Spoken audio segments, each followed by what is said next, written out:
예, 저희는 지금 요한계시록을 공부하지만 실제적으로는 한 구절 한 구절 강해는 시간이 많이 걸려서 예전에 홈페이지에 들어있는 것 약 66시간 정도 되는데, 저는 이제 강해 한 구절 한 구절을 설명하는 내용들은 그때 그걸 좀 참조하시고요. 지금은 개요를 보는데 그 중에서도 주제별로 봅니다. 왜냐하면 요한계시록은 연대기적으로 시간 순서대로 기록된 게 아니라 테마별로, 주제별로 기록되어 있기 때문에 그냥 시간 순서대로 읽다가는 혼돈이 야기 된다 그랬죠. 재림이 나왔다가 좀 있다가 두 번째, 예를 들면 6장에 한번 재림이 나오고, 그다음에 7장에 11장인가요? 또 한 번 나오고, 이렇게 해서 예수 그리스도의 재림이 성경에 3번인가 반복돼서 나와요. 19장에 또 한 번 나오고. 그래서 이게 어떻게 된 건가? 그러니까 이게 시간 순서로 기록된 게 아니고 중요한 사건을 따로 뽑아서 다시 설명하기 때문에 그렇습니다. 창세기도 마찬가지죠. 창세기 2장에 보면 앞에 하나님이 벌써 인간 창조하셨는데 특히 인간은 흙으로 어떻게 지으셨는지를 따로 구체적으로 설명하기 위해서 또 한 번 설명하시는 부분이 나오죠. 그래서 성경의 그 기록 방법에 대해서 조금 염두에 두지 아니하면 우리가 글 쓰듯이 시간 순서대로 쭉 기록하지 않은 부분들도 있다는 것. 자, 지난번에 우리는 계시록 중에서 앞부분 2장 3장 교회 시대와 관련된 부분은 예수 그리스도의 계시인 1장과 그다음에 2장 3장에 쓰신 편지에 관해서는 교회 시대와 관련지어서는 저희가 그냥 간략하게 요약 설명만 했고요. 그래서 본격적으로 우리가 종말에 해당하는, 즉 이 교회가 휴거되고 난 다음에 일어날 일들을 살펴보았습니다. 그래서 첫 번째 시간에는 이제 휴거와 관련된 계시록 요약을 잠깐 하고 그다음에 휴거와 관련된 말씀을 드렸고, 두 번째는 이제 환란 때의 증인이 누구냐, 환란 때에 나타날 두 증인이 누구냐에 대해서 한번 살펴보았고, 오늘은 세 번째 주제는 이 환란 때에 7년간의 환란이 있을 터인데, 이 환란 때에는 어떻게 구원을 받느냐, 구원의 내용과 방법이 오늘날 우리 은혜 시대의 교회 시대의 구원과는 사뭇 다르다. 이걸 잘 모르면 혼동이 생깁니다. 제일 유명한 구절이 마태복음 24장 13절에 예수 그리스도께서 끝까지 견디는 자는 구원을 받으리라 이렇게 되어 있어요.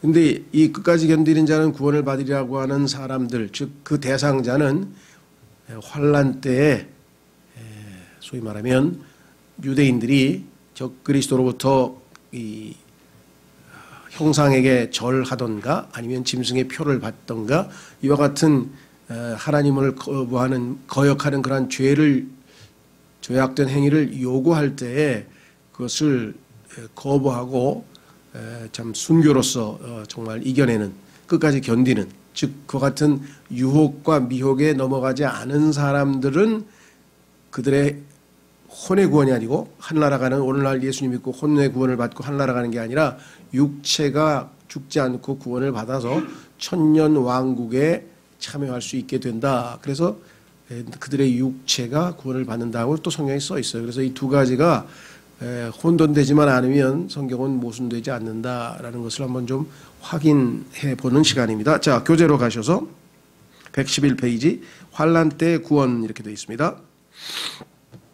대환란 기간 동안 사람들이 어떻게 구원을 받는가에 대해서는 많은 논란이 있다. 지금처럼 그것을 잘 모르는 사람들은 그리스도인들도 끝까지 견뎌야만 구원을 받고 중간에 중도 탈락, 구원을 중도 탈락한다고 하는 이야기가 지금 얼마나 이 많은 사람들이 회자되고 많은 사람들을 실족시키는지 모릅니다. 지금 또 그것도 상당히 유명세를 탄 분들도 성경에 대한 정확한 교리적인 지식이 없다 보니까, 예를 들면 막 중간에 중도 구원 탈락이 분명하다. 아무리 구원받은 사람도, 예면 은혜로 구원받은 사람도 중도에 죄를 짓고 구원을 잃어버릴 수 있다. 이렇게 가리키는 것을 아주 우리나라의 유명한 분들이 그런 책을 추천하는, 이런 분이 추천해도 되나 싶을 정도의 건전하다고 알려진 분들도 무심코 책을 읽고 추천한 건지 어쩐 건지 잘 모르지만은, 그래서 지금 많은 하나님의 자녀들이 이 구원 문제로 다시 실족하는 그런 일들이 곳곳에 벌어지는데, 그것은 성경에서 말하는 구원의 종류, 다시 말하면 무엇으로부터 구원받고 무엇을 위해 구원받는지에 대한 확실한 교리를 잘 모르기 때문에 일어난다. 여기 써 있습니다. 대환란 기간 동안 사람들이 어떻게 구원을 받는가에 대해서는 많은 논란이 있다. 이 주제에 대해 제대로 된 연구를 하려면 사전에 다음 두 가지 질문에 대해 먼저 답변을 얻어야 한다. 그렇죠. 무엇으로부터의 구원인가? 죄로부터의 구원인가? 그렇죠? 세상으로부터 구원인가? 성경에 보면은 죄로부터의 구원, 세상으로부터의 구원, 그 무엇으로부터의 구원에 대한 설명이 나와 있고, 그 다음에 무엇을 향한 구원인가? 죄송합니다. 두 가지를 확실히 알아야 되는데, 교회 시대에는, 이 교회 시대는 우리는 하나님의 은혜의 복음이라고 하는 표현이 성경에 나와 있어요. 하나님의 은혜의 복음. 이게 우리가 얘기하는 고린도전서 15장에 나와 있는 그 구원이죠. 그래서 그리스도께서 우리를 위하여, 우리의 죄 때문에, 그리스도께서 우리의 죄 때문에 죽고 장사되시고 부활하신 그것이 은혜의 복음의 핵심 내용이죠. 자, 환란 때에는 죽음으로부터 구원받아 천년왕국으로 들어간다. 그러니까 우리는 죄로부터 구원받아 나중에 하늘로 들어가죠. 하늘나라로. 근데 여기는 죽음으로부터 구원받아 천년왕국으로 들어간다. 왜냐하면 우리는 혼의 구원이고 천년왕국 때의 환란 때의 구원은 육체의 구원이라고 성경에 써 있기 때문에 그렇습니다. 그렇죠? 자, 그래서 한번 그 구절을 한번 확인해 보겠습니다. 마태복음 24장으로 가보시면 마태복음 24장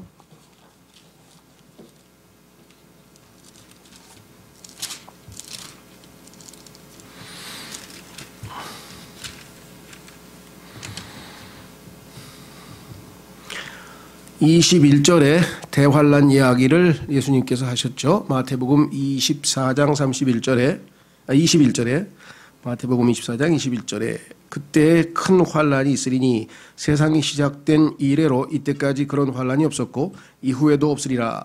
그 날들이 짧아지지 아니하면, 그래서 주님께서 이것을 7년으로 제한하신 거죠. 그렇죠? 더 이상 길어지지 아니하고 그 날들이 짧아지지 아니하면 어떤 육체도 구원을 받지 못할 것이로되, 여기 나와 있잖아요.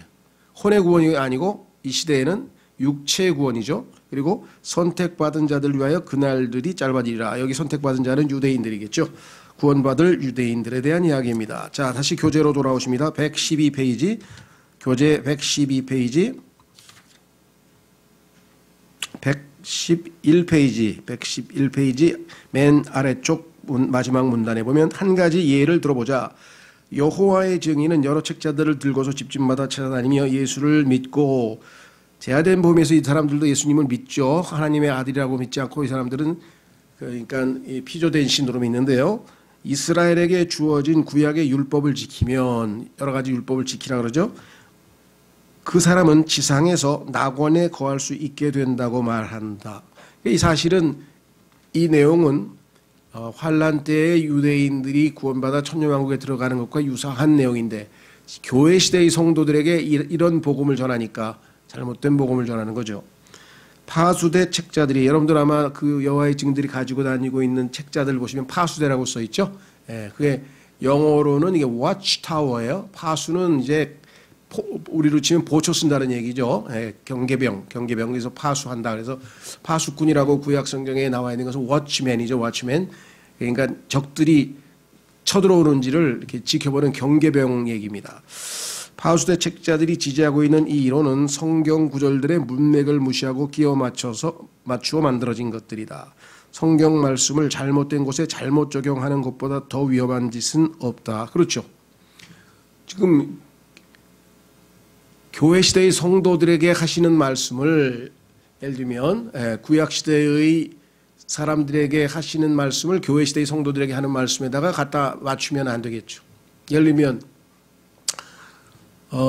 우리나라에서 예를 들면 그 미성년자들에게 적용하는 법이 있고, 그 다음에 성인에게 적용되는 법이 있잖아요. 소위 말하면 그 14세, 만 14세인가요? 지금 현재는 만 14세 이하의 사람들은 죄를 지어도 이 법에 재판을 안 받고 다 감옥에도 안 가잖아요. 촉법소년이라 그래가지고. 그렇죠. 그런데 그 하루라도 넘어서 만약에 생일이 지나서 만 14세 넘어가면은 죄를 지으면 감옥에 가잖아요. 그러니까 적용이 다르죠. 그러니까 유대인에 대해서 예를 들면 대한민국에서 제일 기독교가 비방받는 것 중에 하나는 소위 말하면 기복신앙인데 예수 믿고 복 받는 것. 그래서 들어가도 복을 받고 뭐 나가도 복을 받고 해서 성경 구절에 구약 성도들 하나님께서 유대인들에게 구약 성도들에게 하신 물질적인 축복에 대한 약속을 신약 성도인 사람들에게 가다가 적용을 하면 신약 성도는 이미 하늘에 있는 것들로 영적으로 복을 받았다고 에베소서 1장 3절에 나와 있는데 우리는 영적 축복의 대상이고 유대인들은 물질적 축복의 대상인데 이것을 가르지 않고 구약에 약속하신 것을 신약 성도들에게 적용되는 것처럼 막 예수 믿고 복 받아서 뭐 잘 먹고 잘 살고 뭐 병 낫고 맨날 그 얘기만 하고 앉았으니까 비방을 듣는 거죠. 비방도 아니죠. 올바른 비판을 받는 거죠. 자, 그래서 여기 나와 있어요. 해당 누구에게 하신 말씀인지 정확하게 알고 또 다른 극단은 구약은 유대인들에게 하신 말씀인데 신약 성도들이 읽어서 뭐하냐. 또 이런 사람들이 있어요. 적용되진 않죠. 예를 들면은 음식법, 소위 말하면 무슨 음식은 먹고 무슨 음식은 먹지 말라고 레위기에 나와 있는 그 음식에 대해서 하나님이 정하신 것은 유대인들은 그대로 문자적으로 지켜야 되지만 신약의 성도들은 그것을 문자적으로 지키는 건 아니죠.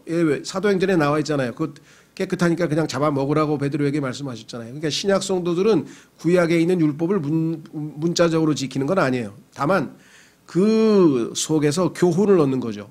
예를 들면 하나님께서는 모든 음식을 깨끗한 음식과 더러운 음식, 즉 부정한 음식으로 나누어서 항상 깨끗한 음식만 하나님의 백성에게 먹으라고 했다. 그렇다면 신약에서도 우리 그리스도인에게 하나님께서는 항상 그리스도인은 정결하고 깨끗한 삶을 살기를 원하신다. 이렇게 적용을 하면 되잖아요. 그죠? 이게 교훈을 얻는 거죠. 자, 그러니까 구약 성경이 필요 없다 그러면 안 됩니다. 왜냐하면 신약 성경에 신약 성도들을 위해서 하나님께서 구약 성경을 기록해 놓으셨다고 로마서 15장에 써 있고 고린도전서 10장에 써 있습니다.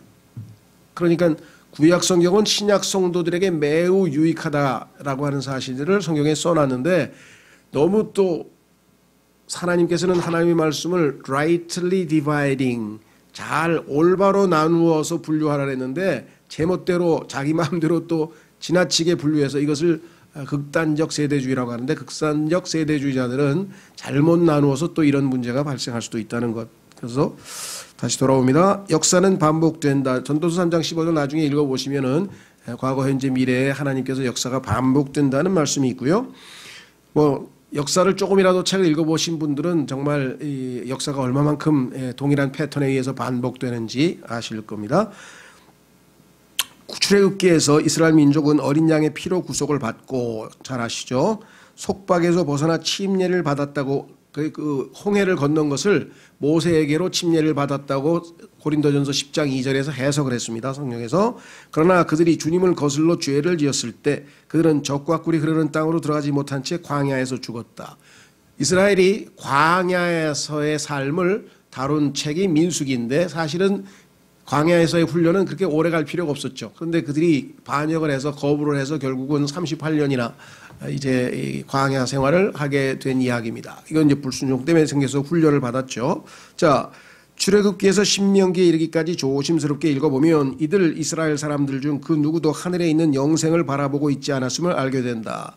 그들이 출애굽, 광야 여정, 명령, 이거는 명령은 10계명을 얘기합니다. 이제 계명이란 말을 그 불교에도 사용하고 막 이러기 때문에 우리는 그냥 커맨먼트라고 하는 말을 이제 우리 금정역에서는 명령이라고 보여주시죠. 그 다음에 율법 그리고 심지어는 희생물과 예물까지도 모두 다 하나님께서 그들의 조상 아브라함에게 약속하신 그 땅에서의 삶을 겨냥하고 있다. 그러니까 이스라엘 백성들에게는 구원받고 하늘나라 가는 약속을 하신 게 아니라 가나안 땅에서의 풍요로운 삶, 적과 꿀이 흐르는 풍요로운 삶을 약속하신 거죠. 그러니까 물질적인 축복을 약속하신 겁니다.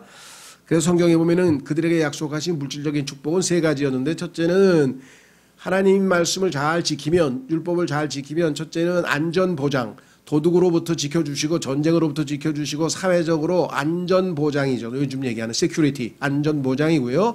두 번째는 풍요로운 prosperity, 잘 먹고 잘 산다 이거죠. 그래서 농사도 잘 되고 그다음에 가축들도 새끼도 잘 낳고 하여간 막 이래서 풍요롭게 해주시겠다. 세 번째는 건강, 이집트에서 사람들이 자주 걸리는 죄로 말미암아 자주 걸리는 그러한 죄들로부터 질병으로부터 하나님께서 건강을 주시겠다.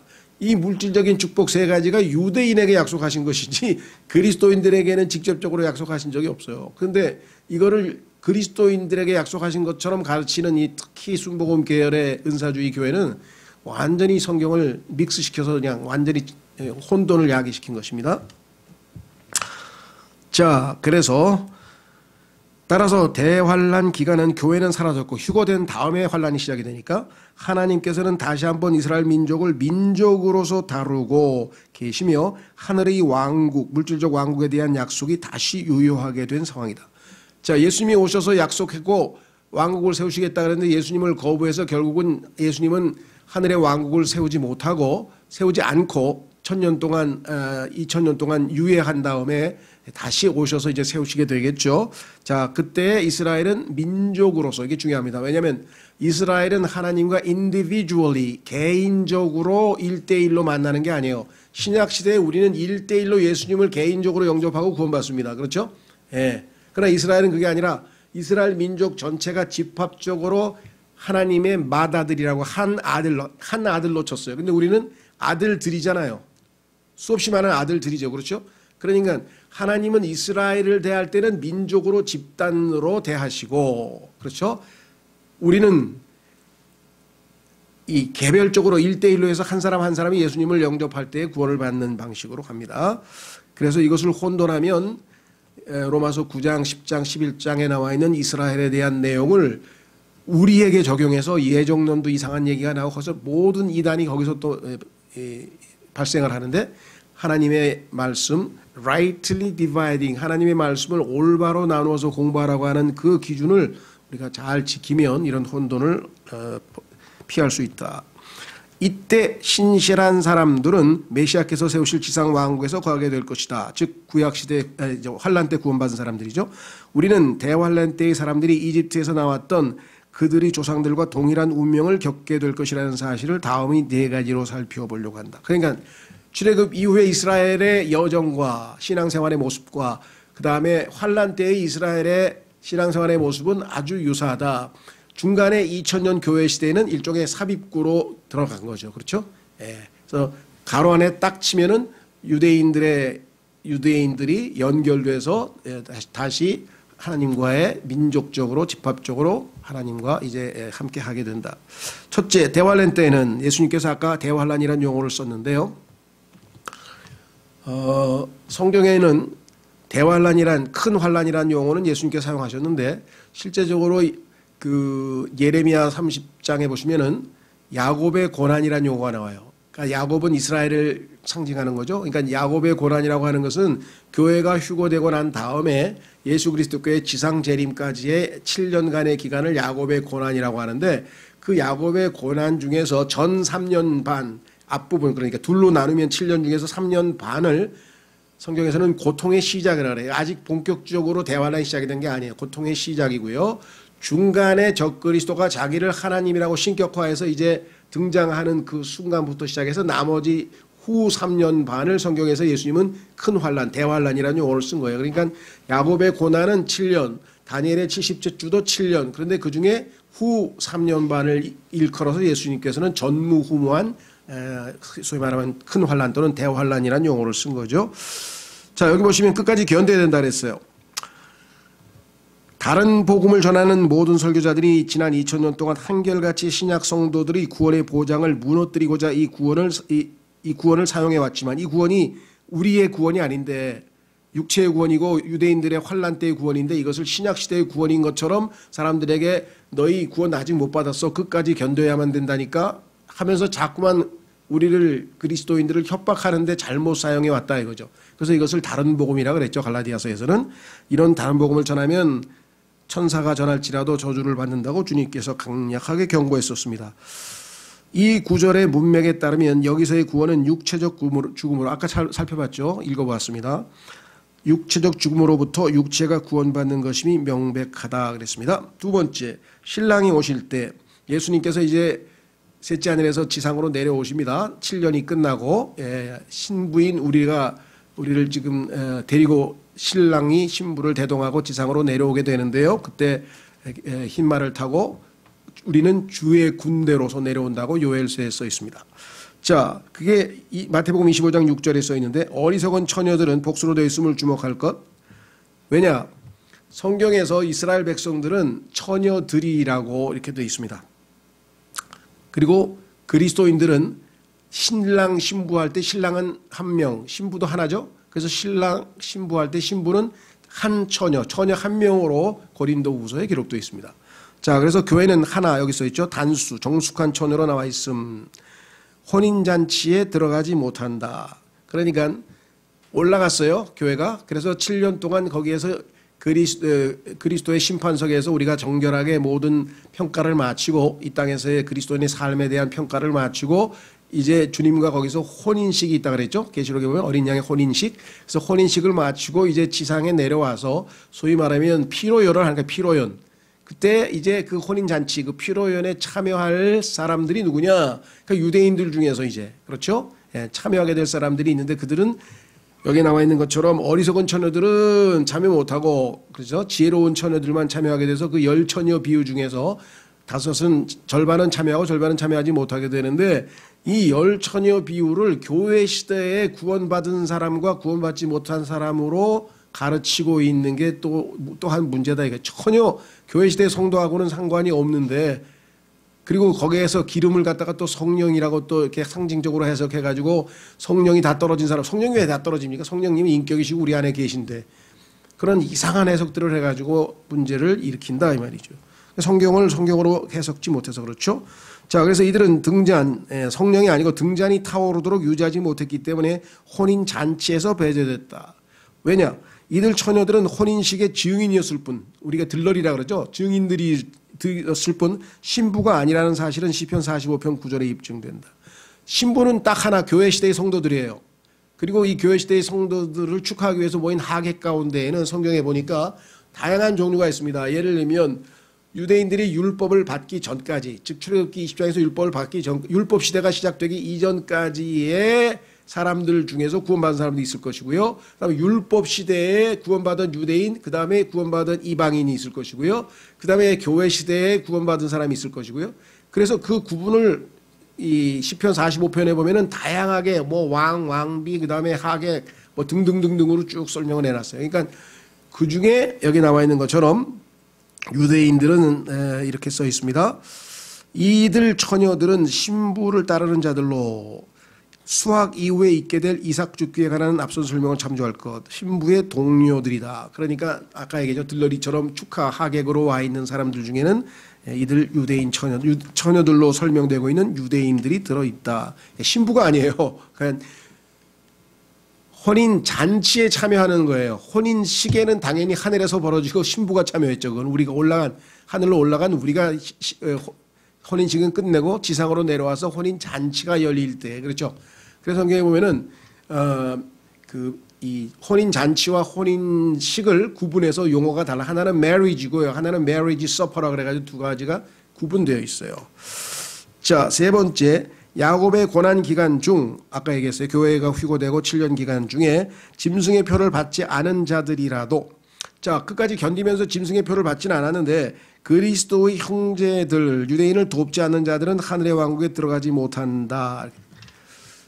이때는 행위가 이 소위 말하는 구원의 기준이 되기 때문에 주님께서 요구하는 것은 지상에 남아있는 예수님의 형제들, 유대인들이 감옥에 갇힌 자들 찾아가서 돕고 그들을 헐벗을 때 도와주고 하는 그 유대인들을, 예수님의 육체적으로 예수님의 형제들인 유대인들을 도와주었는지 안 도왔는지가 구원의 기준이 된다고 마태복음에 써있죠. 그런데 이걸 갖다가 행위구원에다 갖다 붙여서 지금 가난한 사람들 가서 물 한 잔이라도 떠주고 말이야, 이제 빵이라도 뭐 하나 사주고 말이야, 뭐 그렇게 해야지 구원 받는다, 뭐 이렇게 가르치면은 신약의 구원하고는 아무 상관이 없는 그야말로 도덕이게 됐죠. 그런 이 어려운 사람들을 돕고 베푸는 것이 잘못됐다는 건 아니에요. 그리스도인으로서도 자기가 정말 어렵고 힘든 사람들을 얼마든지 도울 수 있겠죠. 그러나 그것이 구원의 근거가 되지는 않는다라고 하는 것입니다. 네 번째, 진리의 사랑을 받아들이지 않는 자는 비록 시작은 잘했다 해도 짐승의 표를 받음으로써 자신의 혼을 저주하도록 미혹당할 것이다. 그러니까 예수 그리스도를 거부하고 이 땅에 남아있는 사람들 중에는 상당수가 이 환난 때에도 역시 미혹에 넘어져서 결국은 주님을 기다리지 못한 채 끝까지 견디지 못하게 될 가능성이 많다라는 얘기입니다. 그래서 환난 때의 구원과 신약의 은혜의 복음에 의해서 주어지는 구원은 다르다는 것을 우리가 좀 잘 염두에 두자. 교회 시대에 죄로부터 하늘에 있는 영생으로 구원받는 것은 율법의 행위 없이 복음으로 은혜로 된다. 이건 복음의 구원의 기본 개념이죠. 그러나 환난 때에는 죽음에서 구원받아 하늘의 왕국, 천년 왕국 안으로 들어가게 되는데 이 구원은 당연히 계명을 지키는 것과 연관되어 있다. 모세의 율법을 지키고 주 예수 그리스도를 믿는 믿음이 두 가지가 다니엘의 70제 기간에는 천년 왕국으로 들어가기 위해 필요한 것이다. 그 성경 구절들이 다 기록되어 있는데요. 교회가 환난을 통과한다고 믿는 그리스도인이라면 누구라도 구원이 행위에 의해 획득된다고 믿어야만 하는 이유가 바로 이 때문이다. 자, 이게 무슨 소리냐? 지금 현재 교회가 환난을 통과할 것이냐 아니면 환난 전에 휴거될 것이냐, 이것을 신학적으로 환난 전 휴거와 그다음에 환난 후 휴가라는 게 있어요. 자, 성경에는 분명하게 주님의 몸된 교회, 즉 신부는 주님께서 환난 전에 데리고 가시죠. 그래서 시험을 면케해 주신다고 성경에 약속이 되어 있고요. 주님께서 자신의 몸을 지상에 남겨두셨는데 그 중에서 일부는 데려가고 또 일부는 안 데려가고 그럴 리가 없을 거 아니에요. 그렇죠? 근데도 불구하고 많은 사람들이 어떻게 생각하느냐. 예를 들면 이 지방교회 같은 경우, 주만리 지방교회 같은 경우에도 뭐라 그러냐면요, 일부만 휴거되고 일부는 휴거되지 못한다. 그래서 그 휴거되는 사람들은 이 세상에서 헌신되게 성화된 삶을 산 사내 아이에 해당되고 뭐 이러면서 막 성경을 막 꽤 맞추면 확실하게 교리적으로 훈련이 안 돼 있는 사람은 다 혼돈이 생기죠. 그렇죠? 네. 성경에 따르면 분명하게 교회는 구원받은 성도들은 주님께서 일단 다 데리고 올라가죠. 은혜로 구원받았으니까. 문제는 이 지상에 남아있는 사람들은 어떻게 되냐 그러면은 그 지상에 남아있는 사람들은 당연히 지금 남아있는 것처럼 그 짐승의 표도 받지 않고 행위가 요구된다는 거죠. 그렇죠? 예. 근데 이걸 구분치 않고 교회 시대에도 행위가 왜 교회가 환난을 통과한다면 이 교리가 다 교회에도 적용될 거 아니에요. 따라서 교회는 환난을 통과할 리가 없다는 거죠. 그것을 지금 혼돈하고 있는 사람들에 대한 이야기입니다. 자, 113페이지의 끝부분에 왜냐하면 대환난을 다루고 있는 성경 구절들은 믿음 후에도 생명을 잃어버릴 수 있다고 가르치기 때문이다. 그러니까 성경에서 구원 후에, 즉 믿음 후에 구원을 잃어버릴 것처럼 가르치는 구절들은 교회 시대의 성도에 해당되는 것이 아니고 환난 때의 성도들이 아까 얘기했지 그럼 끝까지 견디는 자는 구원을 받는다든가 이런 구절 나오면은 당황하지 말고, 그렇죠? 이것은 환난 때의 유대인에게 해당된다. 환난 전 휴거를 믿지 않는 그리스도인이라면 문제가 생기는 거죠. 자신들의 교리의 일관성을 유지하기 위해 믿는 자의 구원의 영원한 보장을 부인해야만, 왜 중간에 다시 잃어버릴 수도 있다고 가르치는 걸 받아들였으니까. 환난 때. 그러니까 환난 전 휴거를 믿어야 성경적으로 올바른 교리를 믿는 그리스도인이 되겠죠. 우리는 이로써 진리의 말씀을 올바로 나누어야 한다는 사실이 얼마나 중요한지 알게 된 셈입니다. 그렇지 않을 경우 오류가 나서 우리 모두를 혼동으로 이끌어갈 것이기 때문입니다. 이 문제에 대해서 우리가 두고두고 많이 얘기를 했고요. 올바로 성경을 나누라고 하는 그 명령이 얼마나 중요한 것이냐. 자, 두 번째 주제는요. 야곱의 고난 전 3년 반, 아까 얘기했죠. 전반기가 있고 후반기가 있는데 하나님께서는 인간을 어떻게 다루시는가. 왜냐하면 후 3년 반에는 하나님께서 또 다른, 그러니까 하나님의 경륜, 인간을 다루시는 방식이 조금 달라져요. 그래서 전 3년 반과 후 3년 반의 특징을 나누어서 지금 이제 테마별로, 주제별로 나누는 겁니다. 자, 하나님께서 인간을 다루시는 방식, 이것을 우리는 경륜이라 그래요. 하나님의 경륜. 자, 신약 성경은 다니엘의 70제 주를 동일한 두 기간 3년 반씩으로 나누어 그날들의 환란, 요거는 이제 전 3년 반이고요. 그 다음에 대환란으로 구분하고 있다. 이번 과에서는 우리는 전반기 3년 반 동안 하나님께서 지상에 보내실 심판들에 관해 상고하고자 한다. 교회가 휴거된 다음에 이 땅에서 벌어질 그 초창기, 다시 말하면 그것을 성경에서는 the beginning of sorrows, 고통의 시작이라 그랬어요. 이제 여러분들 그 자매님들 아이 낳을 때 진통이 시작될 때하고 진통이 아주 심해질 때하고 점점 심해질 때하고 그 차이입니다. 그러니까 초반에는 진통이 서서히 시작이 되는 것처럼 3년 반, 초 3년 반 동안은, 처음 3년 반 동안은 심판이 있기는 있지만 후에 3년 반보다는 덜 하기 때문에 후반부를 대환란이라고 예수님이 부르신 거란 사실. 자, 시편 75편은 마지막 때에 대한 전체적인 모습을 제공해 준다. 나중에 한번 천천히 읽어보세요. 시간이 되면. 1절 5절에서 회중을 맞아들이는 곧바르신 왕께서 지상의 어리석은 자들을 벌 주시고 두 부류 모두를 공정하게 심판하시는 모습이 나온다. 이것은 주님께서 교회를 데려가셔서 휴거 자신에게로 받아들이심을 보여주는 것이다. 이 회중이 그리스도의 심판석에 서 있는 동안 자신들의 마음속으로 하나님이 없다라고 했던 어리석은 자들은 의로우신 왕의 심판들을 자신 위에 쌓아가고 있다. 그러니까 휴거된 사람과 휴거되지 않은 사람들에 대한 구분인데요.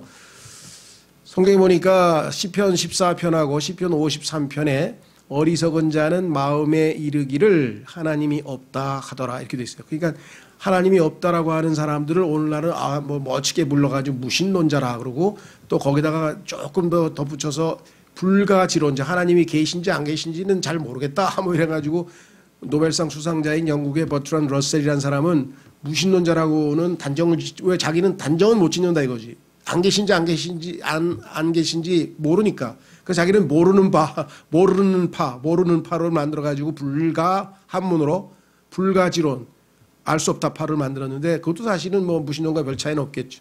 어쨌거나 그런 사람들을 성경에서 하나님은 단순하게 그냥 어리석은 자라. 왜? 하나님을 알 만한 것을 하나님께서 인간의 마음속에 두셨다 그랬잖아요.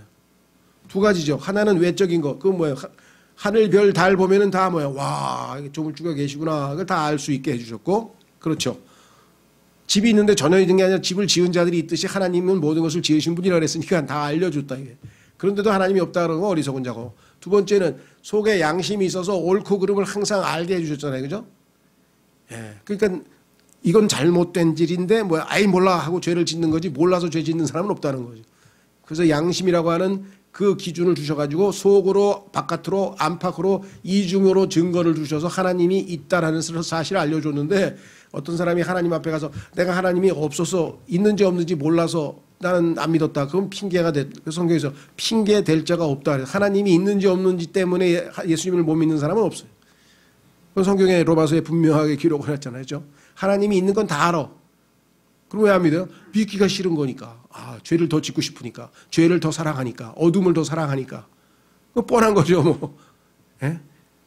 자, 그래서 6절에서는 우리는 교회의 높임을 받는 모습을 본다. 휴거죠. 우리는 주님의 거처가 북쪽에 있다는 사실을 이미 배운 바 있다. 이걸 성경을 좀 찾으면 좋겠는데 나중에 찾아보시면 성경에 이 예수님께서 위치한 곳이 즉 셋째 하늘의 위치가 북쪽이라고 하는 것은 근거가 여러 곳에 있습니다. 이 높임은 자기 자신에 의한 것이 아니고 북편에 계신 위대한 왕께서 권능으로 행하시는 역사이다. 그렇죠. 휴거는 주님께서 역사하셔서 우리가 올라가는 거지 우리가 무슨 힘으로 올라갑니까? 자기 힘으로 셋째 하늘로 올라가신 분은 예수님 한 분뿐이죠. 그런데 마귀가 올라가겠다고 선언을 했죠. 그게 교만한 마귀의 특성을 보여주는 이사야서 14장이죠. 내가 올라가겠다. 아니 자기가 무슨 힘으로 셋째 하늘에 200억 광년이나 되는데 거기를 어떻게 올라가는 거예요? 창조주 예수님만 올라갈 수 있는 곳인데 자 7절에서는 우리는 그리스도의 심판석을 본다. 그러니까 우리가 휴거되면 셋째 하늘에 가서 첫 번째 해야 될 것은 뭐냐면 심판부터 받는 거예요. 이걸 그리스도의 심판석이라고 성경에서 얘기했는데 고린도전서 3장, 로마서 14장, 고린도후서 5장에 걸쳐서 성경에서 자세하게 설명해 놨어요. 어떤 종류 무슨 심판을 받느냐.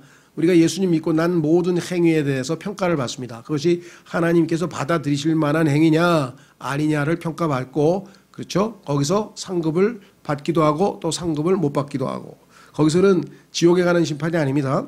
이곳에서는 믿는 자들의 일들이 한 행위가 시험을 받으며 이로써 우리는 누가 영과 진리로 주님을 섬겼는지를 알게 될 것이다. 거기 가면 이제 뭐 금메달 받으면서 시합 끝나고 금메달 거는 선수가 있고 옆에서 박수 치는 선수가 있듯이 우리도 가서 박수만 칠 건지 뭐라도 하나를 받을 건지는 이 땅에서의 여러분과 저의 삶에 달려 있다는 거죠. 공평하죠. 그렇죠? 예. 자, 모두에게 다 주어져 있습니다. 시간도 공평하고. 8절은 대환란에 대한 묘사이다. 성경에서는 잔 혹은 이 잔이라는 표현이 진노와 심판을 언급함을 보게 된다. 예수님께서 이 잔을 내가 마셔야 된다고 했을 때 그것은 구약에서 잔이란 말은 진노의 잔이에요. 하나님께서 진노를 컵에다 담아가지고 그거를 마시는 하나님의 진노를 표현할 때 이런 표현이 반복이 돼서 쓰이는데 우리는 주님께서 이 잔을 내게서 지나가게 하옵소서 아버지께 드린 겟세마네 기도를 기억할 필요가 있다. 하나님을 그렇게 사랑하시는 예수님이 하나님의 진노를 받는다는 게 얼마나 고통스러웠겠어요. 그러니까 그 순간에 기도는 그렇게 했지만 그러나 죄인들을 대신해서 이 잔을 예수님은 마셨죠. 그러나 주님께서는 결국 죄인들을 위하여 하나님의 진노의 잔을 마신 것이다. 그러나 이번에는 그분께서 베푸신 용서의 선물을 받아들이지 않는 죄인들이 직접 그 잔을 마셔야 할 차례인 셈이다. 그 얘기는 뭐냐면 그 예수님을 믿지 않고 거부한 자들은 하나님의 진노의 잔을 직접 우리는 예수님이 대신 마셨으니까 예수님을 믿은 사람은 마실 필요가 없는 것이겠죠. 그렇죠? 자, 그것을 상징적으로 보여주는 성경 구절이 써 있어요. 확인해 보겠습니다. 요한복음 3장 36절에 가시면 한번 찾아보겠습니다. 계속 앉아서 듣기만 하면 졸리니까 요한복음 3장 36절 성경에 보니까요. 여러분과 제가 구원받기 전에는 진노의 자녀라 했어요. 진노의 자녀. 그 다음에 진노의 그릇. 로마서 9장에서는 우리를 진노의 그릇이라는 용어를 쓰고 그 다음에 이 에베소서 2장에서는 진노의 자녀라는 표현을 쓰고요. 자, 그런데 보세요. 요한복음 3장 36절. 요한복음 3장 36절. 아들을 믿는 자에게는 영존하는 생명이 있고 아들을 믿지 않는 자는 생명을 보지 못하며 도리어 하나님의 진노가 그 위에 머물러 있느니라. 예수 그리스도를 안 믿는 사람들은 영적인 눈을 뜨지 못해서 그렇지 영적인 눈을 떠서 하나님의 진노가 자기 머리 위에 놓여 있는 걸 보면 기절초풍하겠죠. 그렇죠? 우리는 믿음으로 알죠. 예수님을 안 믿는 사람들 위에는 하나님의 진노가 머물러 있다고 성경에 써놨으니까 우리는 그걸 믿는 거죠. 그러니까 우리도 예수님 믿기 전에는 다 그랬을 거 아니에요. 그래서 진노의 자녀라 그랬고 진노의 그릇이라 그랬는데 지금은 우리는 긍휼의 그릇이 됐고 긍휼의 자녀가 된 거죠. 그렇죠? 자, 그래서 다시 돌아오시면 그때 예수님이 우리 대신 하나님의 진노, 내가 받을 진노를 대신 마셨으니까 나는 이제 더 이상 마실 필요가 없지만 거부한 사람들이 이제 그걸 직접 마셔야 된다 이 말이에요. 다시 돌아옵니다.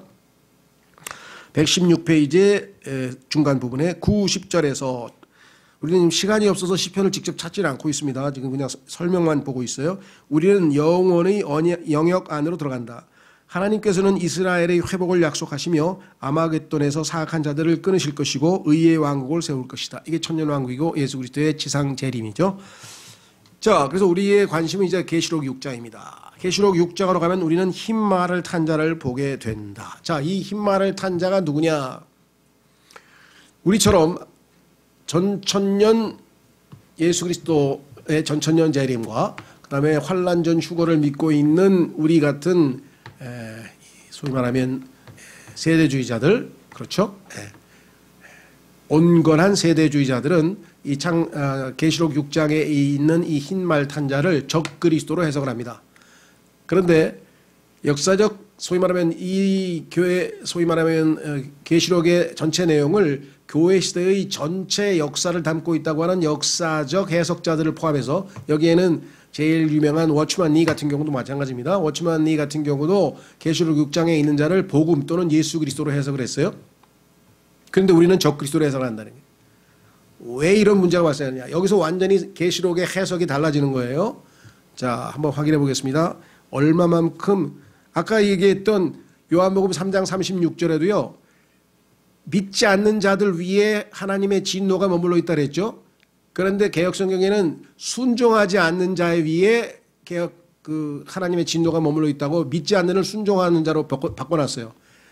그러면 교회 시대에 순종하지 못하고 죄를 짓고 사는 그리스도인도 있을 거 아니에요. 그럼 그 사람들 위에 진노가 머물러 있다는 뜻입니까? 그건 아니죠. 그 사람들이 지옥 갈 사람들은 아니잖아요. 이렇게 성경을 뜯어놨었어요. 고쳐놨었어요. 그러니까 올바른 성경을 믿고 있다는 것은 어마어마한 구원인데요. 이 구절도 마찬가지예요. 정말 인류 역사, 교회사 2000년 동안의 최고의 복음 전도자로 알려진 워치만 리, 그 사람은 무려 7만 명에게 복음을 전해서 구원시켰고 300개의 교회를 세운 사람으로 알려져 있습니다. 그리고 주님을 위해서 20년간 투옥되어서 순교당한 정말 교회사의 최고의 아주 이 사도 바울 이후로 최고의 복음 전도자로 알려진 사람인데도 불구하고 계시록 5장에 있는 변개된 성경 구절을 잘못 해석해서 예수님과 적그리스도를 혼돈해 버렸다는 거죠. 뒤바꿔 버렸단 말이죠. 확인해 보겠습니다. 계시록 5장. 저는 워치만 리를 존경하고 그분처럼 훌륭한 사람을 정말 본 적이 없을 정도로 최고의 그리스도인 중에 한 사람인데, 내가 강조하고 싶은 것은 그런 사람일지라도 엉터리 정확하지 않은 성경을 보면 정확하지 않은 얘기를 할 수밖에 없다는 얘기. 그렇죠.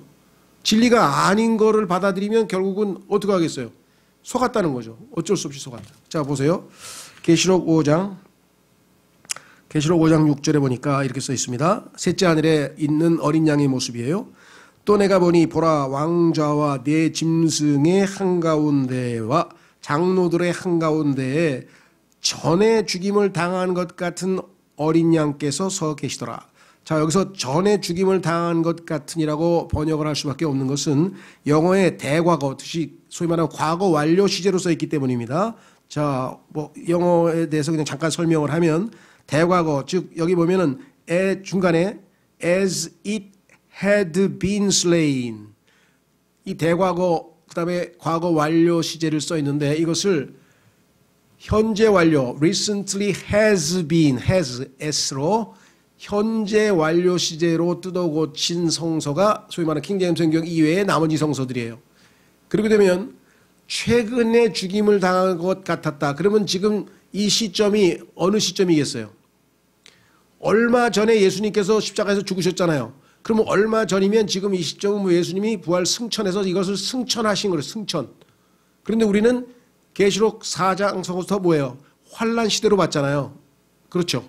교회 시대의 휴거는 4장에 있었고, 즉 그러니까 휴거가 4장 1절에 있었고, 휴거 이후에 전개될 야곱의 고난의 시기로 봤는데, 그게 아니라 교회 시대가 시작되는 초기로 보는 거예요. 즉 계시록 3장과 연대기적으로 시간적으로 연결되어진, 그래서 예수님의 승천의 시점으로 봐버렸어요. 왜? 최근에 죽었다 그랬으니까, 어린 양이.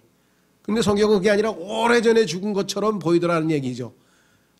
그러니까 올바른 성경으로 보면 2000년 후에, 즉 교회의 휴거 시점에, 여기는 교회의 휴거 시점과 교회의 예수님의 승천 시점은 2000년 차이가 나잖아요. 그래서 계시록 해석을 다 2000년 동안 2000년 차이가 나는 식으로 잘못 해석해 버리니까 완전히 진리하고는 상관이 없는 이야기가 되어버리는. 계시록 6장에 나오는 흰말 탄 사람하고 계시록 19장에 나와서 흰말을 타고 날아오는 예수님과 비교해보면 완전히 다릅니다. 예수님은 많은 왕관들을 쓰셨고 이 사람은 왕관 하나 썼고요. 그렇죠? 예. 비교해보면은 적그리스도와 예수 그리스도는 닮은 점이 얼마나 많은지 몰라요. 왜? 흉내내는 자니까. 비슷하지만 거기서 차이점을 우리가 찾아내야 되는데, 자, 다시 교재로 돌아오면 계시록 6장으로 가면 우리는 흰말을 탄 자를 보게 된다. 이 자가 첫째로 흰말 탄 자이며 둘째로 흰말을 타시는 분은 주 예수 그리스도시다. 이걸 구분하지 못하고 똑같다고 생각했으니까 문제가 생기는 거죠. 첫째 인물은 그리스도를 너무도 잘 흉내내서 이를 통해 세상을 속인다. 그는 평화의 이름으로 등장하나, 예수님이 평강의 왕이시죠. 자기도 평화의 왕이라고 내세운다는 거죠. 그의 뒤에는 전쟁과 사망의 상흔만이 남을 것이다. 여기 써 있잖아요. 첫째 말 탄 사람 뒤에는 전쟁과 사망이 떠났다고. 그렇죠? 예. 그래서 여기 보시면 이가 적그리스도라고 하는 증거가 여기 성경 구절에 계시록 6장에 써 있습니다. 자, 그 다음으로는 붉은색 말을 탄 자가 나와서 땅에서 평화를 앗아가 버린다. 그래서 이제 교회가 휴거되고 나면요, 이 지상에서 일어나는 그 상황은 상상을 초월하는 현상이 벌어지게 됩니다. 전쟁, 지금 뭐 죄송합니다. 저기 우크라이나 전쟁 같은 거는 그건 아예 맛보기도 안 되고요. 아주 뭐 오픈 게임도 안 되는 거고, 어마어마한 이제 전쟁, 사망, 그 다음에 여기 나와 있죠. 붉은 말, 그래서 폭동, 배반, 전쟁, 소요. 자, 이런 일들을 이제 보게 되면서 우리는 오늘날 많은 사람들이 교회가 휴거되면 그 사건이 전무후무한 엄청난 사건일 거 아니냐. 그렇게 되면 이 땅에 남아있는 사람들이 성경에 써있던 그 휴거가 진짜구나 하고 성경을 믿고 회개하고 많은 사람들이 돌이킬 거 아닌가라고들 얘기들을 하는데 그렇지는 않을 것이다라는 게 이 저자의 생각이에요. 근데 이제 우리는 정확하게 뭐 그것에 대해서 이분이 얘기한 것이 옳다 그르다를 떠나서 그래도 성경에 대해서 가장 정확하게 많은 것을 알고 있는 분이니까 이 사람의 견해를 한번 좀 참조만 합니다. 그게 무슨 뜻이냐? 요약만 하겠어요. 그게 무슨 뜻이냐면 휴거가 일어나고 난 다음에 지상에서 벌어질 일을 지금 여기에서 나와 있는데 상당히 많은 뭐 자연 현상의 변화라든가 전쟁이라든가 또 무슨 소요라든가 그런 막 일들이 벌어지긴 벌어지겠죠. 그렇죠? 예. 근데 성경에는 그렇게 써 있는데 사람들은 아마도 회개하지 않을까, 엄청난 회개 운동이 일어나지 않을까 이렇게 착각을 하는 거예요. 실제적으로 이제 인류 역사의 인구를 이 당시에 이분이 통계를 잡은 것은 1991년이에요. 그러니까 1991년에 브리테니카에 나와 있는 인류 역사의 인류의 인구를 한 52억, 53억 정도로 봐서 그 53억 인구를 통해서 전 세계의 그 종교인들, 소위 말하는 종교를 분류한 거예요. 그래서 여기 나오는 거 보면 전 세계 인구 밑에 보면 나오죠. 도표에 무슬림, 무종교, 힌두교, 불교, 무신론자 넘기시면 118페이지에 온갖 종교들, 인구 통계가 나와 있어요. 그렇죠? 예. 그 다음에 밑으로 이제 소위 말하는 기독교라고 하는 이름으로는 로마 가톨릭, 개신교, 정교회는 러시아와 그리스 쪽에서 믿는 기독교를 정교회라고 하는데요. 그 다음에 성공회는 영국, 그 다음에 기타 몰몬을 포함해가지고 뭐 통일교를 포함해서 약간 기독교 이름으로 유사 종교, 이단 종교가 또 많이 있을 거 아니에요. 그래서 이런 것들을 다 통계를 해보니 구원 제대로 받은 사람들이 과연 얼마나 될 것인가. 이거는 여러분들이 나중에 읽어보세요. 119페이지에 보면은 뭐라고 얘기했냐면 한 100만 명 정도 생각하는 거예요. 53억 중에서 100만 명 정도가 휴거될 텐데 그렇게 되면 예를 들면 지금 뭐 인도네시아에서 쓰나미가 일어나고 뭐 저쪽 IT에서 지진이 일어나가지고 여기서 20만 명 죽고 저기서 30만 명 죽고 저쪽에서 뭐 파키스탄에서 뭐 그렇게 해서 뭐 몇십만 명씩 죽고 지금 팬데믹으로 해서 650만 명 죽었거든요. 팬데믹으로 해서 죽은 사람이 650만 명이에요. 근데도 전 세계에서 눈 하나 깠다 가냐 이게 맨날 밥 먹고 또 춤추고 놀고 온갖 죄를 짓고 사는데 그때 100만 명 여기저기서 휴거돼봐야 사람들 그냥 2, 3주 동안 뉴스에서 뭐 이상한 사건 벌어졌다며 뭐 올라갔다며 뭐 잘못 봤나 뭐 이러다 속된 말로 그러다가 끝날 거다. 그러니까 걱정하지 말아라. 이분 얘기는 아마 이 세상에 있는 사람들이 영적으로 둔감해서 그 휴거에 대해서 찔림을 받고 믿어야 되겠다는 사람은 그동안 그래도 엉터리라도 교회 자꾸 나와가지고 휴거 얘기라도 많이 들은 사람 모를까. 별로 큰 사회적 파장을 미치지는 않을 거다라는 얘기를 하는 겁니다.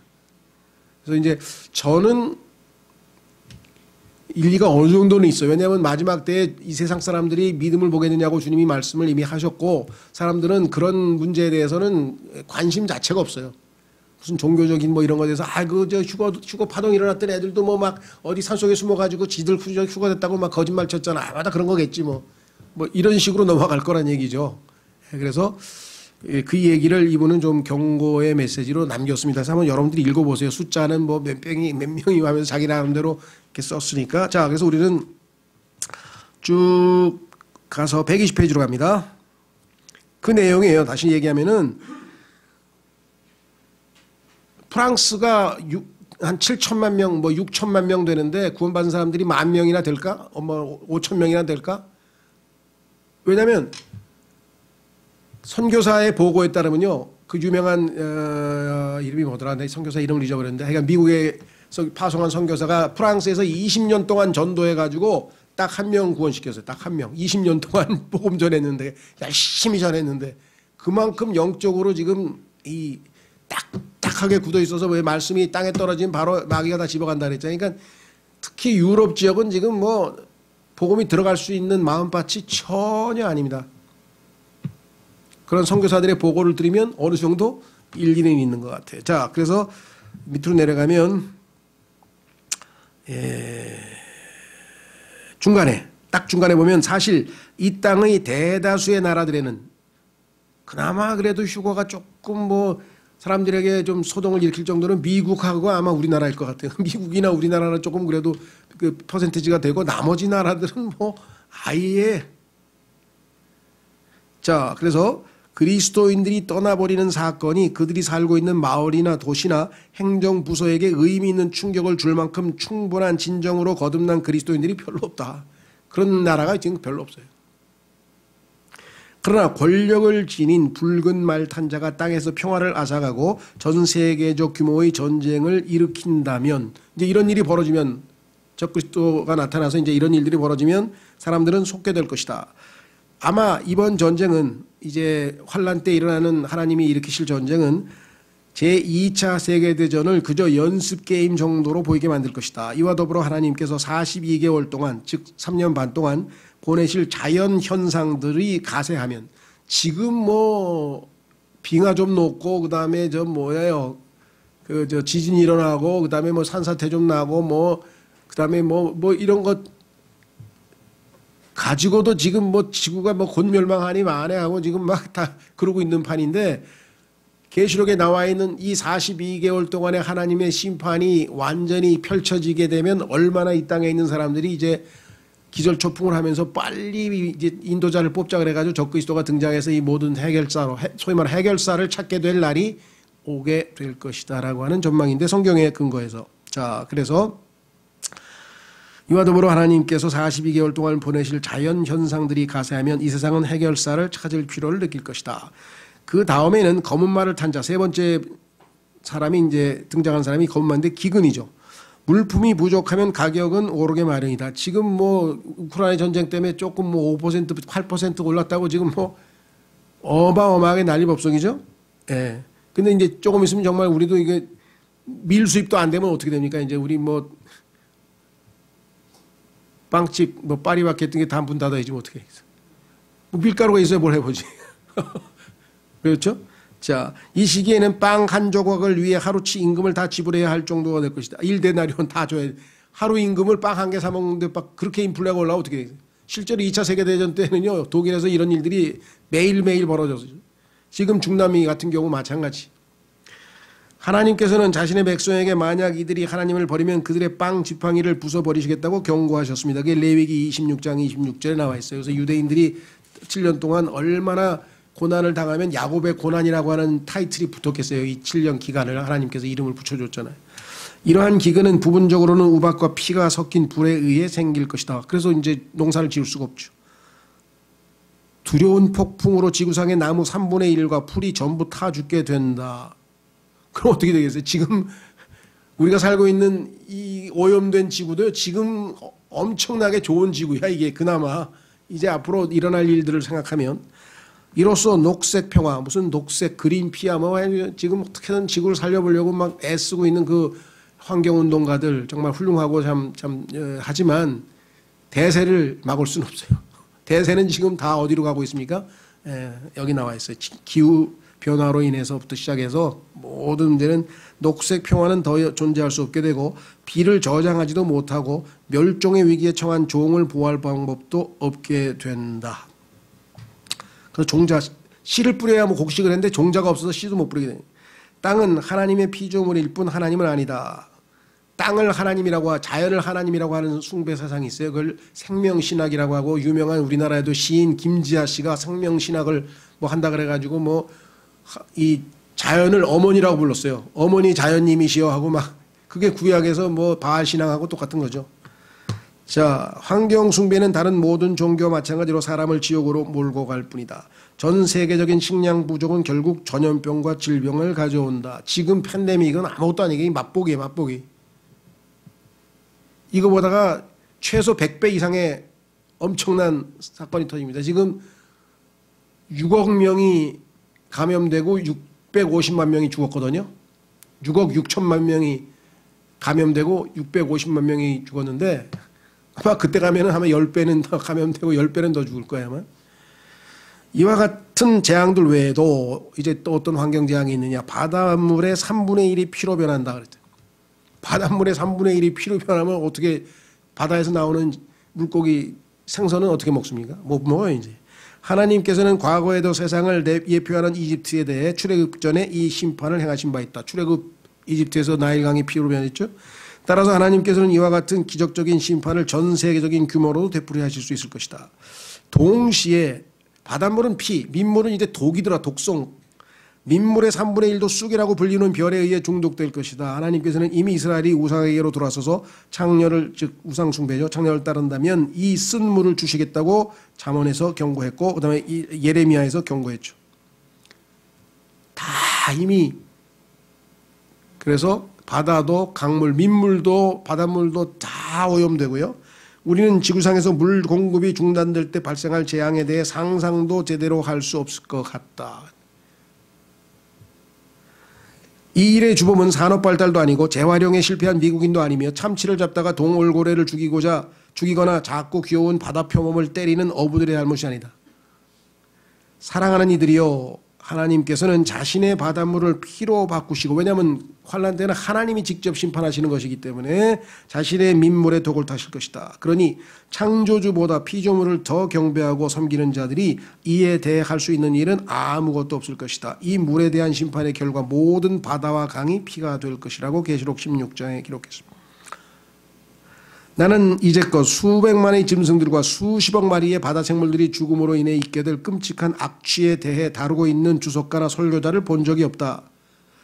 또한 이들 시체들과 일련의 전염병의 창궐과의 상관관계를 언급하는 사람을 본 적도 없다. 상상을 못하죠. 그런데 성경엔 기록도 있죠. 실로 그날은 두려운 날이 되고 말 것이다. 이때에는 타오르는 태양의 열기에 그슬린 사람들은 태양광선으로부터 인간을 막아주거나 그 열기를 차단할 비구름이 전혀 없는 상황임을 기억할 것. 그럼 어떻게 되겠습니까? 어마어마한 이글이글거리는 태양, 목이 탈 것이며 하나님을 계속해서 모독하는 가운데 스스로가 그런 심판을 받기 합당한 자들임을 입증하고 말 것이다. 회개하는 게 아니라 하나님을 모독하고 욕하는 날이 올 것이다. 이것이야말로 계시록에서 하나님의 심판과 형벌이 반역하는 죄인들을 회개로 이끌지 못한다는 사실을 보여주는 많은 증거들 중에 하나이다.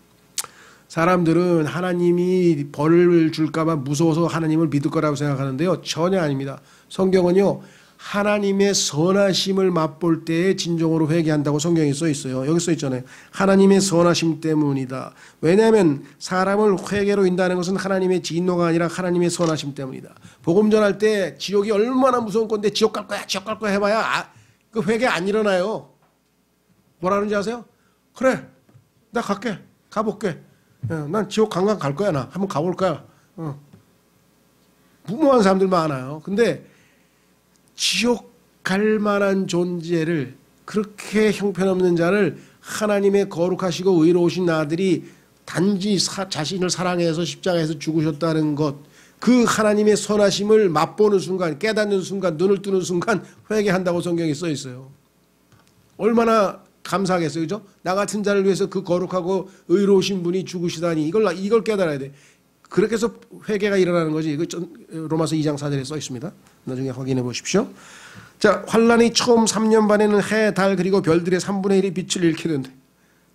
지금 조금 자연현상 이건 아무것도 아닙니다. 따라서 열소는 그 어느 때보다도 강도가 낮아지겠지만 동시에 어둠이 등장하게 된다. 해, 달, 별이 빛을 3분의 1을 잊어버리면 얼마나 깜깜하겠어요. 그렇죠?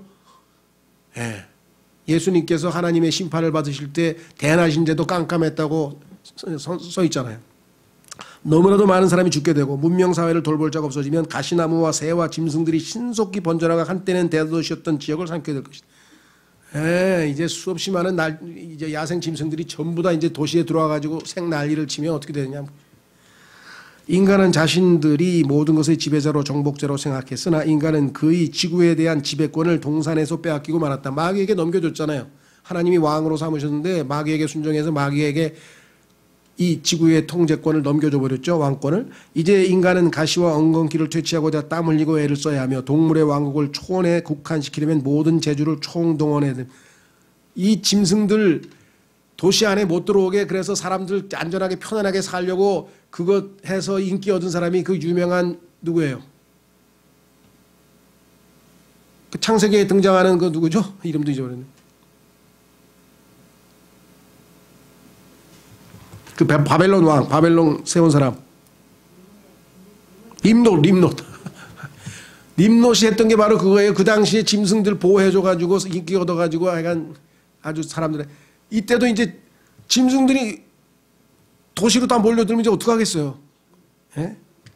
자, 그래서 이 모든 것에도 불구하고 인간은 회개하지 않을 것이다. 인간의 강팍한 마음이 얼마나 강팍하고 딱딱한지 이 상황에서도 절대로 하나님 안 믿는. 사람들은 나사로가 죽은 자들로부터 일어난 것을 보았음에도 불구하고 예수님께 경배하는 대신에 나사로를 물론 예수님마저 죽이고자 했다. 부활하신 예수님을 죽이고자 했던 게 유대인들의 강팍한 마음이에요. 베드로도 죽여버리려고 했죠. 주님의 권능의 말씀에 의해 뒤로 나자뻗던 자들이 일어나 주님을 체포하게 됐다. 그렇죠. I am 나다 그랬더니 그냥 너무 놀래가지고 그냥 쓰러져 버렸는데 일어나서 예수님 또 체포해 갔어요. 대환란 기간 중 너무도 심하게 심판을 받게 된 인간은 더욱더 바알을 숭배하게 될 것이다. 우리는 앞서 잉크통 든 자들이 찍어주는 표 덕분에 환란 증인들은 짐승의 경제 시스템 안에 참여하게 될 것임을 살펴본 바가 있다. 짐승의 표 안 받으면은 이제 거래를 못해서 먹고 살 수가 없으니까 하나님께서는 14만 4천 명의 자신의 증인들은 미리 그 표를 찍어 주신다고 성경에 나와 있죠. 중독된 물과 전염병과 야수들로 가득 찬 상황에서도 사역을 계속할 수 있도록 해주실 것이다. 교회가 휴거되기 전인 오늘날에도 지금 이제 휴거가 조금씩 다가오고 있는 것 같은데 땅은 이미 고장이 난 듯하다. 이 책을 쓴 지가 지금 거의 20년 전 얘기 같은데요. 예? 20년 전에 쓴데도 그때도 벌써 땅이 고장났다 그랬으니까. 예, 그래서 여러분들 아시죠? 세계 석학들이 모인 그 유명한 로마 클럽이라고 하는 데서 미래 학자들이 모여가지고 지구의 멸망을 시계로 했잖아요. 11시 55분, 56분, 57분, 조금 뭐 환경이 괜찮아지면 54분, 원래 밑으로 내려갔다가 왔다 갔다 55분에서 57분 사이에 왔다 갔다 하다 지금 뭐예요? 59분까지 왔다는 누가 59분. 이제 1분 남았네. 멸망한데 자기들끼리 그렇게 정해놨어요. 기준을. 그렇죠? 예. 뭐 지금 뭐 빙하 이탈리아 거기서 빙하다 녹아내리는 거 보셨죠? 등산객 다 저기 하고. 자, 땅은 비료 같은 화학 첨가물을 끊임없이 공급받지 못하면 지력을 내지 못하는 듯하다. 얼마 전까지만 해도 씨가 들녘에 떨어지면 절로 싹이 나고 자랐다. 그러나 이제 씨는 땅에 심기 전에 잘 처리되고 개선돼야 하며 이걸 종자라 그래요. 그래서 종자 산업이 발달된 나라에서는 다 종자를 사다가 써야 됩니다. 그런데 우리 교회의 홍성희 형제님도 시골에 농사 지으러 갔는데 종자 잘못 사가지고 농사 지은 거 싹 다 죽어버렸어요. 그래가지고 아주 망해버렸어요. 지금 굉장히 고통을 당했는데 그 종자 팔아먹은 사람은 이거 외국에서 수입했는데 좋은 종자라 해서 싸왔는데 그 종자가 이미 문제가 생겨가지고 심어도 제대로 싹을 키우지 못하는 거죠. 일단 심고 나서도 세심하게 수고를 기울이지 아니하면 자라나지 않는다. 농사짓기가 점점 어려워지죠. 영양학자들과 생태학자들 그리고 생물학자들은 인간이 지구 환경을 너무나 오염시켜버렸기에 이를 정결케 하는 데는 아주 짧은 시간만이 남아있을 것이요. 55분이라 그랬다. 아까 얘기했죠. 54분이라 그랬다. 뭐 56분, 7분, 지금 뭐 거의 8분, 9분까지 갔다 그러는데 자칫 시기를 놓치면 지구는 멸망할 것이라고 경고하고 있다. 지금 캘리포니아에서 얼마나 가뭄이 있는지 그냥 저 과수 농장이요. 완전히 그냥 그러니까 몇백 킬로가 그냥 어마어마한 게 그냥 아주 바스라져서 바람에 날아갈 정도로 다 말라붙었어요. 농사 다 포기해. 물이 없어요. 미국에서만 인간은 매년 3억 4천만 톤의 쓰레기를 내버리고 있다. 이는 하루에 한 사람당 평균 2.3kg. 매일 한 사람당 2.3kg. 미국이 제일 많고 우리나라는 한번 1kg라고 쳐도 아이가 어마어마. 인간의 진화와 적자 생존을 자랑하는 동일한 과학자들이 다가오고 있는 인간의 환경 자살에 대해 가장 골맨 소리를 하고 있으며 그래서 뭐 로마 클럽 만들고 뭐 미래학자들 모임을 한다 그랬죠.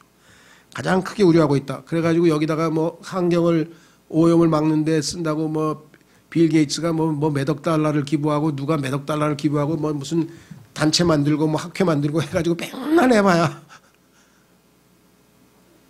제 아무리 다윈주의자들이 인간은 진화의 최종 단계인 가장 고등한 동물이라고 주장하여도 지구상에서 가장 확실히 생존할 피조물은 고작 바퀴벌레일 뿐이라는 데 동의하지 않을 사람은 없다. 가장 생존력이 높아서 다 죽고 나도 바퀴벌레만 살아남는다고 과학자들이 얘기한 내용이에요. 이 사실이 그들은 얼마나 당혹스럽게 할지 짐작이 가고도 남는다. 고린도전서 1장 19, 21절 말씀이 이들에게 얼마나 큰 모욕을 안길지 한번 찾아보세요. 이 말씀은 오늘날 복음 전하는 데도 적용이 됩니다. 고린도전서 1장에 보면요, 하나님은 뭐 좀 안다고 하는 사람들은 하나님께서 1절 평가를 안 하세요. 그래서 교회도 똑똑하고 훌륭한 사람은 별로 예수님 안 믿고, 왜? 자기가 모든 거 할 수 있다고 생각하는 거겠죠. 자, 보십시오. 뭐라고 되어 있나? 고린도전서 1장 21절, 고린도전서 1장 19절부터 보겠습니다. 19절서부터 기록된 바 내가 지혜로운 자들의 지혜를 무너뜨리고, 하나님께서 하신 말씀이에요. 지혜로운 자의 지혜. 오늘날 과학자, 철학자, 똑똑한 사람들 절대로 지구 못 살립니다. 지혜를 무너뜨리고 분별 있는 자들의 명철을 쓸모없게 만들리라 하였으니, 지혜로운 자가 어디 있냐? 서기관이 어디 있느냐? 이 세상의 변론가가 어디 있느냐? 하나님께서 이 세상의 지혜를 어리석게 만들지 아니하였느냐? 아무리 과학을 발달시키고 AI를 만들고 뭐 로봇을 만들고 맨날 해봐도요, 아무짝에도 소용없다는 거죠. 하나님의 지혜에 있어서는 세상이 지혜로 하나님을 알지 못하였으므로, 똑똑하고 지혜로운 사람일수록 하나님이 없다고 주장하는 게 오늘날 현실이죠. 하나님께서 복음 선포에 어리석은 것으로 믿는 자들을 구원하시는 것을 기뻐하셨도다. 예수 그리스도 믿고 구원받으면 하늘나라 가고 예수님 새로운 생명을 얻고 성령을 얻고, 그런 얘기하면 얼마나 똑똑한 사람이 보면은 말이 안 되는 얘기겠어요. 그렇죠. 그건 말이 안 되는 어리석은 이야기지. 그래서 어리석은 것으로 믿는 자를 구원하시는 것을 기뻐하셨으니, 참 기가 막히신 분이죠. 그래서 뭐라 그랬습니까? 하나님은 이 땅에 26절에 보세요. 6절에 형제들아, 너희를 부르신 것을 너희가 보거니와 부르심을 받은 자로서 육체를 따라 지혜로운 자가 많지 아니하고 강한 자가 많지 아니하며 고귀한 자가 많지 아니하도다. 그러나 하나님께서 지혜로운 자들을 당황하게 하려고 세상의 어리석은 것들을 택하시고, 하나님께서 강한 것들을 당황하게 하려고 세상의 약한 것들을 택하시며, 하나님께서 있는 것들을 쓸모없게 하려고 세상의 천한 것들과 멸시받는 것들을 택하시고 참으로 없는 것들을 택하셨나니, 이것은 어떤 육체도 자신 앞에서 자랑하지 못하게 하려 하심이라. 하나님 앞에서 자기를 내세우는 자는 다 비참하게 된다는 거예요. 그죠? 하나님이 얼마나 지혜로우신 분인지.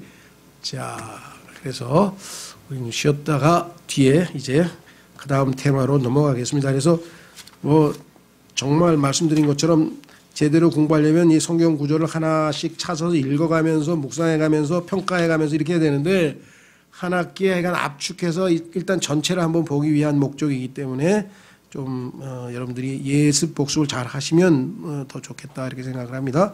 예, 쉬었다가 15과 16과 하겠습니다. 10분 쉬겠습니다.